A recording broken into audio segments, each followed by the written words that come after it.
Hello, summer. Welcome to vlog number 2. Today, we have a whole lot to do. We are going to read, in fact, chapter 2 of Matilda. And then we have a fun little science demonstration for you in our weekly research. And then I'm going to show you another yoga pose. And Riley is coming to say hello as well. And then we have a little Easter thing in there, and we're going to end it off with another challenge, this time involving maybe some makeup. You have to see. Let's have some fun.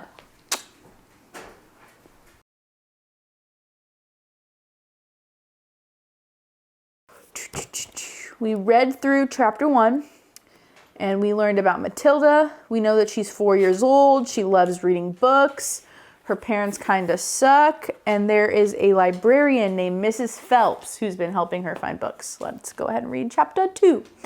Mr. Wormwood, the great car dealer.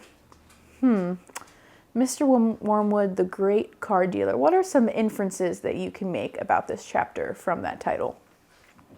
Matilda's parents owned quite a nice house with 3 bedrooms upstairs, while on the ground floor there was a dining room and a living room and a kitchen.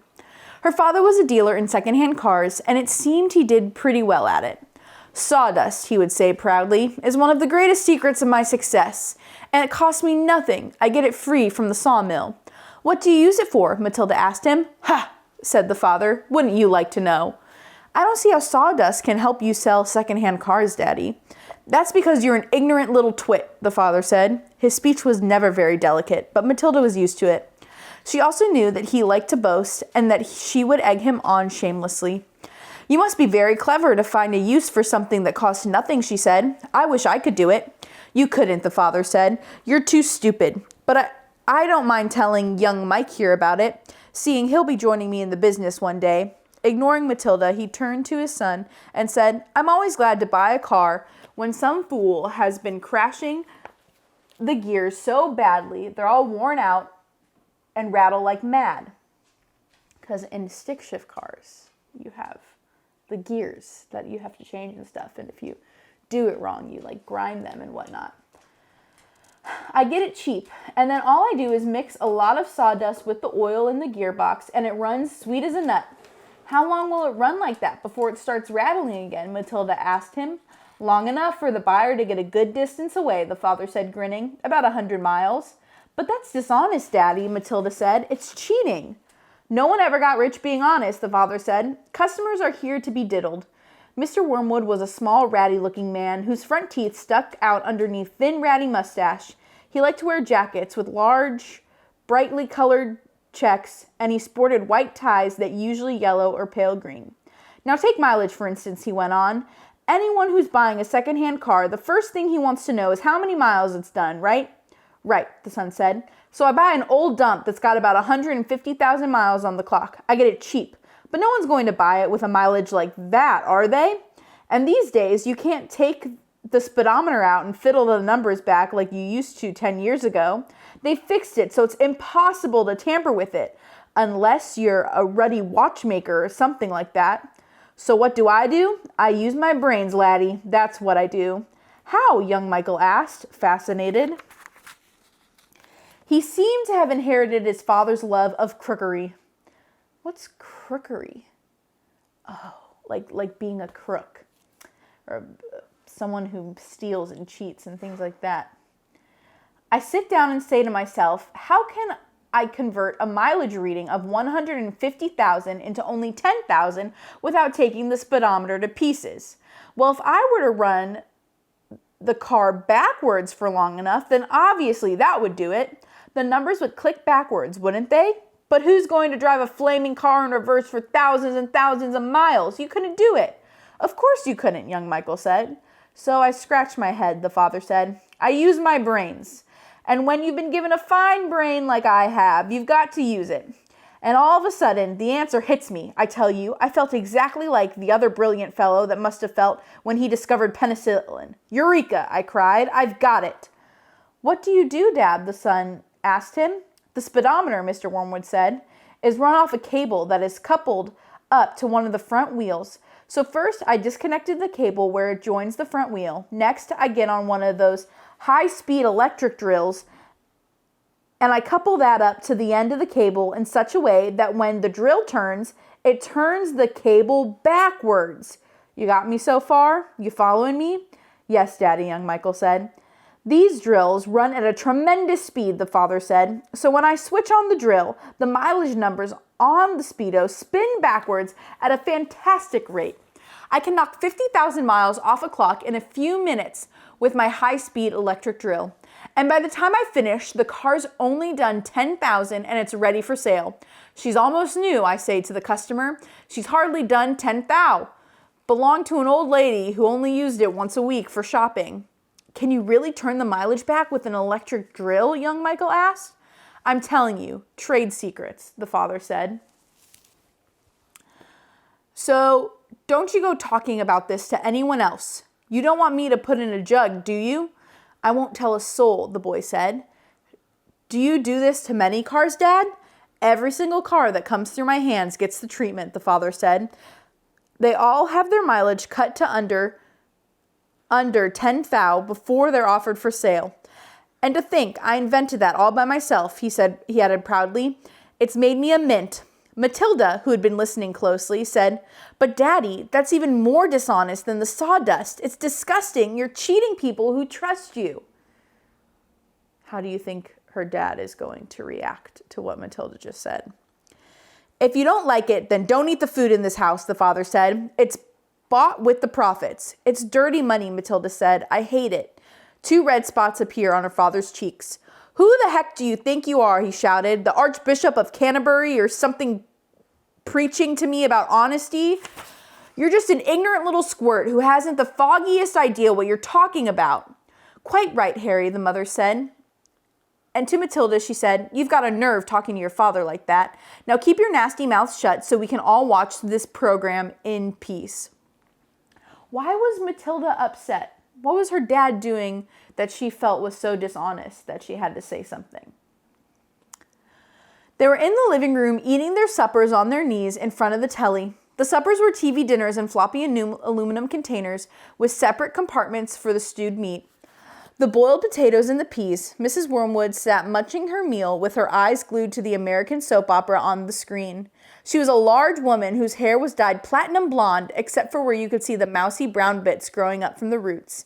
She wore heavy makeup and she had one of those unfortunate bulging figures where the flesh appears to be strapped in all around the body to prevent it from falling out. So there's our pictures of our family. We have Mrs. Wormwood, Mr. Wormwood, Michael, and Matilda. Mommy, Matilda said, would you mind if I ate my supper in the dining room so I could read my book? The father glanced up sharply. I would mind, he snapped. Supper is a family gathering and no one leaves the table till it's over. But we're not at the table, Matilda said. We never are. We're always eating off our knees and watching the telly. What's wrong with watching the telly, may I ask? The father said. His voice has suddenly become soft and dangerous. Matilda didn't quite trust herself to answer him, so she kept quiet. She could feel the anger boiling up inside her. She knew it was wrong to hate her parents like this, but she was finding it very hard not to do so. All the reading she had done had given her a view of life that they never had seen. If only they would read a little Dickens or Kipling, they would soon discover there was more to life than cheating people and watching television. Another thing, she resented being told constantly that she was ignorant and stupid when she knew she wasn't. The anger inside her went on boiling and boiling, and she lay in bed that night. She made a decision. She decided that every time her father or her mother was beastly to her, she would get her own back in some way or another. A small victory or two would help her to tolerate their idiocies, their idiocies. You can guess, idiocies, being an idiot, and would stop her from going crazy. You must remember that she was still hardly 5 years old, and it was not easy for somebody as small as that to put score points against an all-powerful grown-up. Even so, she was determined to have a go. Her father, after what had happened in front of the telly that evening, was first on her list. So we started off our chapter with, the title was Mr. Wormwood, the Great Car Dealer. So why would that be the title? What did we learn about Matilda and her father and her relationship with her family? And the last thing that happened that was really important, Matilda made a decision. What was her decision? That she was going to be trying to score some points against her parents. So in the next chapters, we will see how that goes.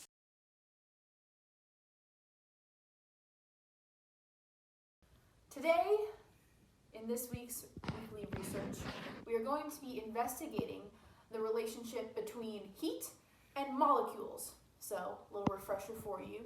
Molecules are the stuff that makes up like everything. They're atoms, and when you combine them together, it makes all kinds of different things. Like H2O is the abbreviation of the chemical compounds that make up water, things like that. So molecules, when they're in stuff, they move around and things like that. So I'm going to do a little demonstration. We have 3 glasses of water here. One is hot, one is room temperature, and one is cold. My food coloring is going to represent molecules and how quickly they can move in different temperatures. Are you ready? Where should we start? Let's see. Let's go ahead and pop one. Put a couple in here.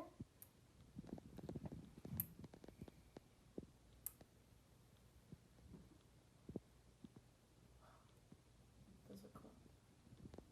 I put a lot in. So if you notice, the hot one, make some observations. The blue filled up the whole cup almost immediately. Room temperature, we've got it filling up a little here, moving more. And the cold is spread out pretty good too. It's not making its way quite to the top. If you see here, there's still a lot of clear space. So yes.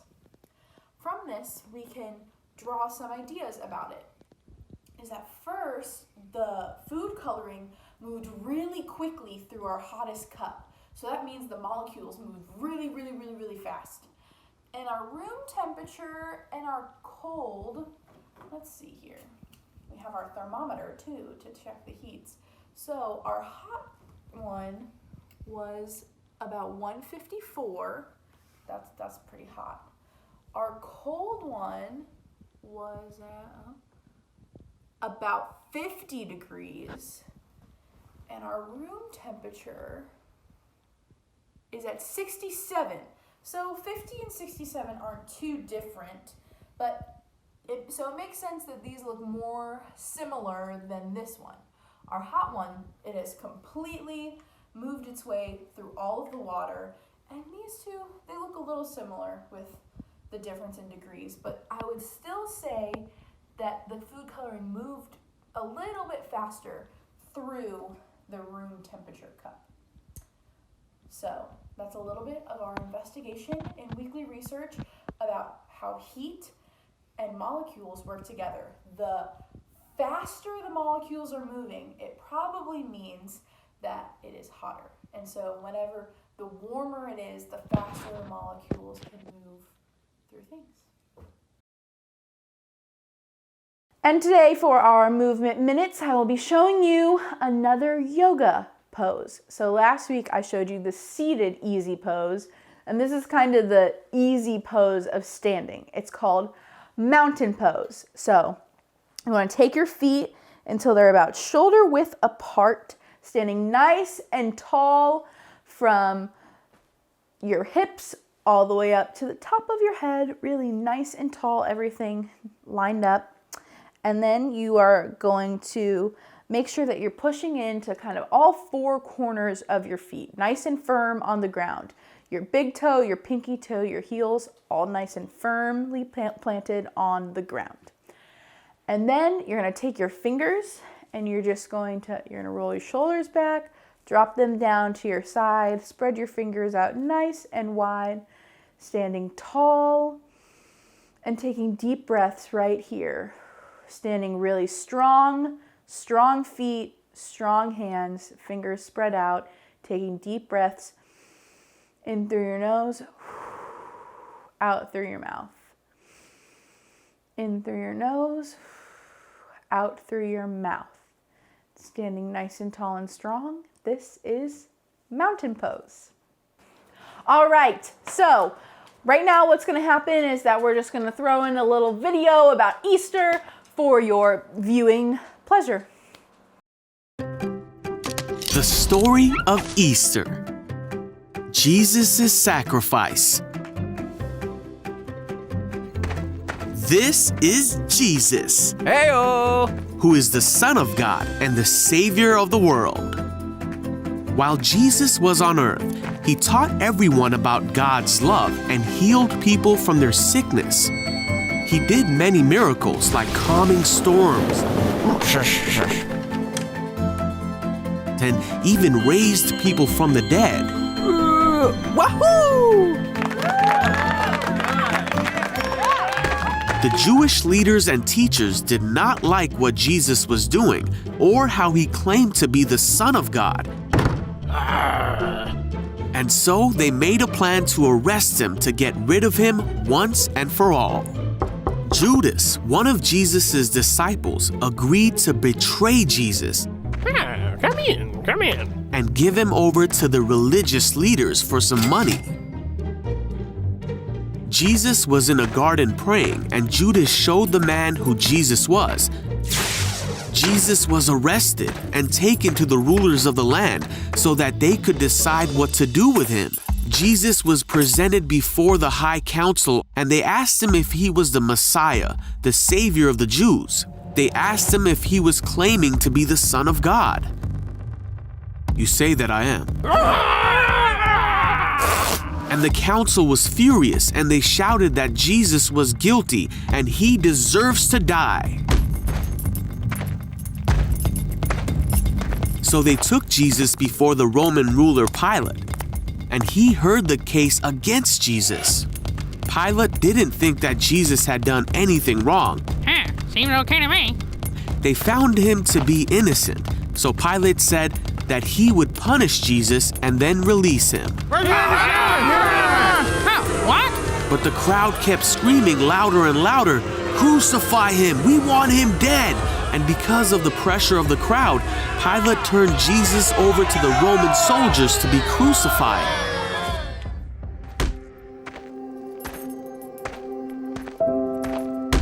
Jesus was hurt and spit on. His clothes were torn and taken from him, and a crown made out of thorns was put on his head. He was beaten so badly that he could barely stand on his own. And then he was forced to carry his cross so far up a mountain that he needed help because he could not do it on his own.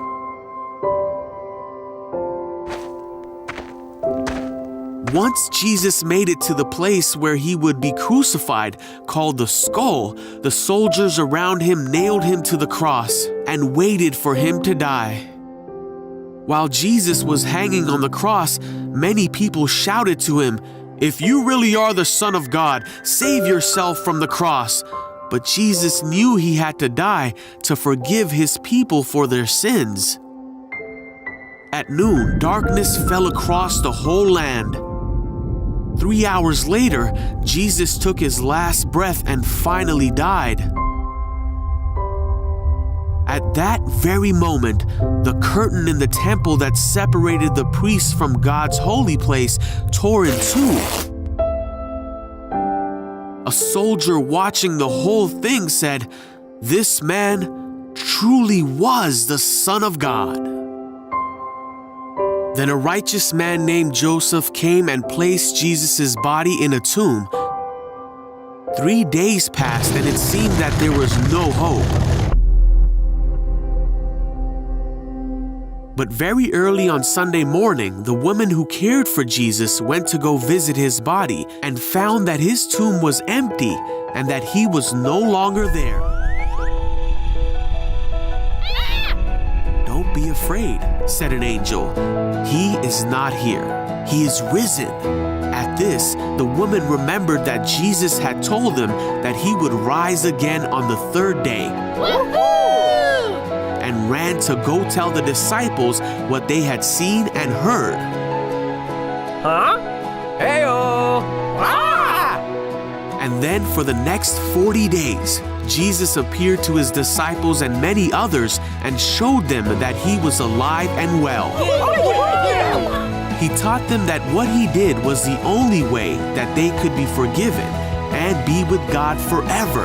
For God so loved the world that he gave his one and only Son, so that everyone who believes in him will not perish but have eternal life.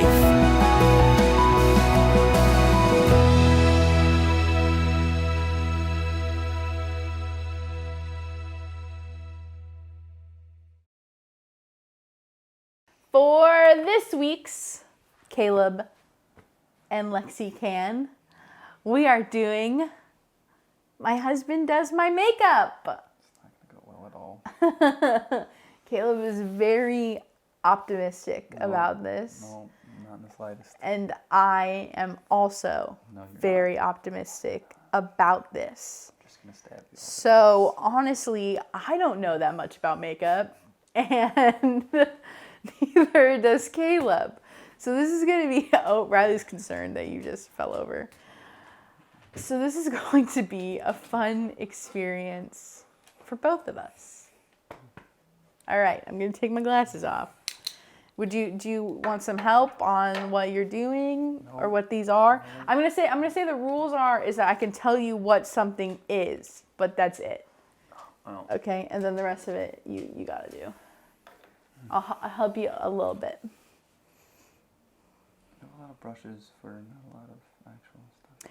Yeah, sorry, I don't have brushes for like these two. You just got to like use your fingers. If we had like sponges or something, that would be good, but we don't. Just read the pro tips on the back. Gonna be a pro here Twist. soon. Yeah, that's the twist. Something not to break it. Good job. One thing opened. One thing opened, and only all the terrifying stuff. This isn't really my color.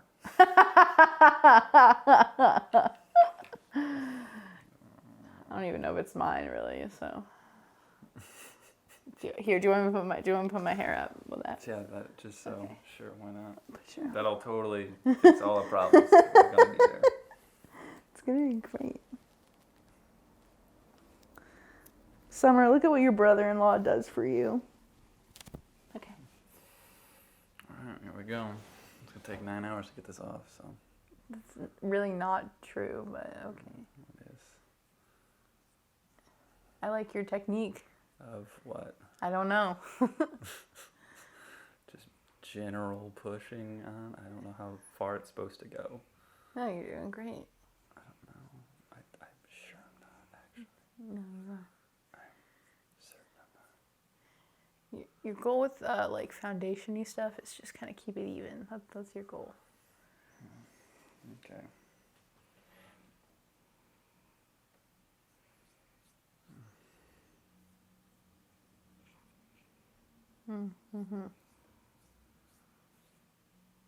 Don't be afraid of the eyelids. Nope, I'm terrified. I like my wife having the crap vision she has already.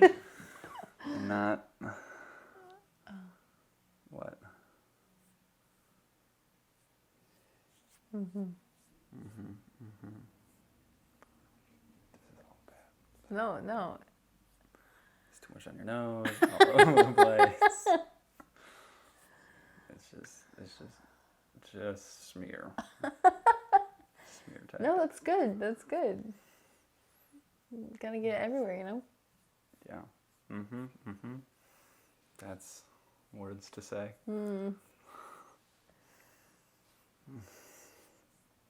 Maybe you'll be a pro makeup artist by the end of this. Oh, yeah. You never know. Yeah, be working in Hollywood in no time. Let's go. You saw it here first, folks.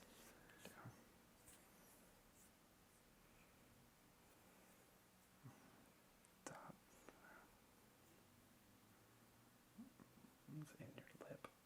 Sorry. It's okay. You're doing great, honey. No, I'm just attempting not to screw it up too badly. That's the goal right now. There you go. You knew to start with this, so that's a win of its own. Gotta Five Sisters does something. I need a wet rag or paper towels or something. I don't like being sticky. Back in a second.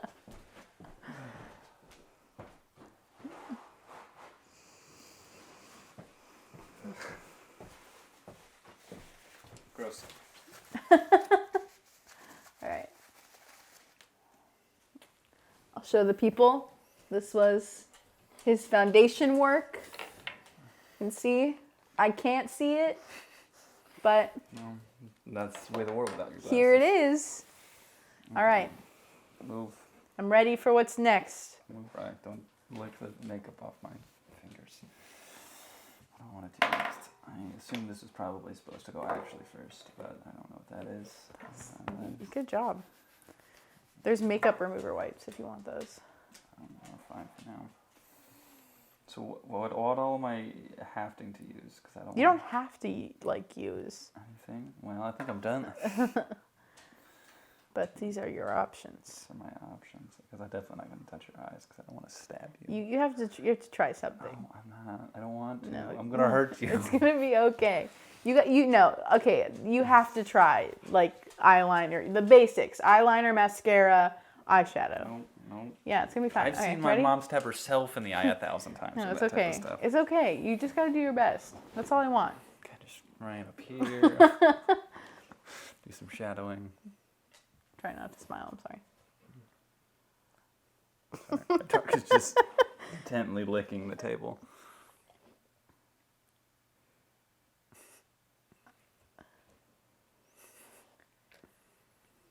Stop it. I'm sorry. I'm trying not to laugh. It's way worse. Okay. This is not. I go my. Or whatever you're supposed to do. I don't know. This is good. Sure. Yeah. Okay. That's what we're gonna call good. Okay. Now I stab you in the eyes with a pencil. God. What Gonna this go is. for the eyeyeliner? You told me I have to. Yeah. So Okay. yes. Okay. So tell me, do you want top, lower? What do you want? Just know it's gonna be painful. No, it's not. Okay. Yeah. There. Oh gosh, no! I'm gonna stab you so hard. Top lid or bottom lid? Which one's easier? I Center eye. I personally think the top's easier, but other people would say the bottom. Let's go for the bottom. We'll try one eye. Ready? If I kill you, I don't like eye things in the first place. You got it. I'm gonna look up. That helps. Okay. No, I'm not gonna do No. this. No, Yes. no, I'm vetoing. Okay, then try the stabbing you in top. eye. Try the no, top. I'm done. I will do this. I will not stab you in the eye. I have a tremor. No, it's okay. You just have to be gentle. It's not hard. Yeah.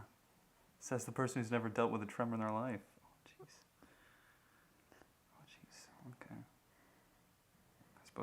Is Yeah, it just supposed pull to have it so out. much Just tension? pull it out, Okay. yeah. Just work. There was a lot of tension. I don't want to break it. No, you're good. Okay. I have no idea if that's.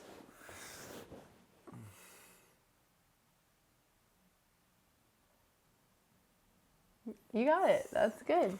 Oh gosh. I'm even struggling with this with my tremor. You did it. There, I'm still terrified that I'm going to die. You did it. All right, eyeshadow. Okay, and which color goes well with what we've got going? I have no idea. I don't have a lot to choose from. No, you have Sorry. Black, tan, or tan. Okay. How am I supposed to open this without throwing it everywhere? You want to open it for me at least? You asked the blind person. Well, I don't. I just assume you know how to actually open it. Which brush should I use? This one? Whichever one you like. But that's too big. This one has black. You on can it. also use this as an eyeliner. No. Okay. You picked up the eyeliner brush for it, just so you know. Well, too late. I'm not doing eyeliner. Close your eyes. It's terrifying.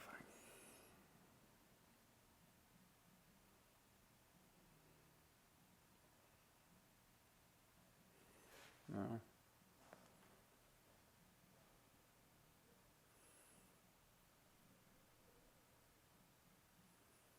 Don't touch your own eye, Summer. It's bad. I'm a trained professional on touching eyes.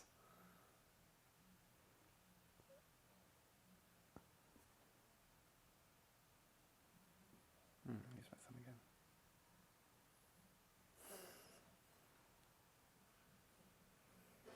again. Just all bad. We're done now. Okay, you're gonna try eyeliner Oh, on the bottom lid. I'm gonna help you. I'm gonna help you. I'm going to stab you in the eye. I'm gonna talk you through it. No. When I make you blind, it's not my fault. I'm gonna talk you through it. Oh, I missed a spot. Well, I'm not fixing it now. Come on. I'm going to I'm gonna talk you through it. Ready? I'm going to stab you in the eye. Ready? You're gonna get just as close as you can to the bottom of my lid. Why is makeup this way? I can hold your face down. Why is makeup this way? Good job. I almost stabbed you in the eye. You usually start from the inside. That's good. You're doing good. This is terrifying. There. Okay. No, it's not good. You have to try the other eye. It's not good.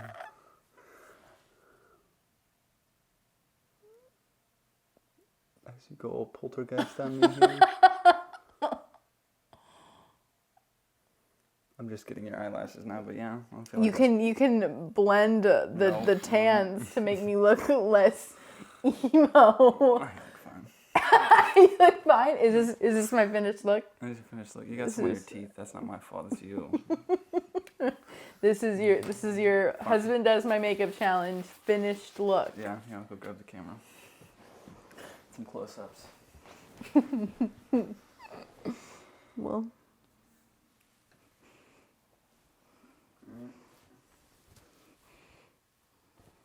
Not terrible. Not terrible. Tell me what you guys think in the comments about how he did.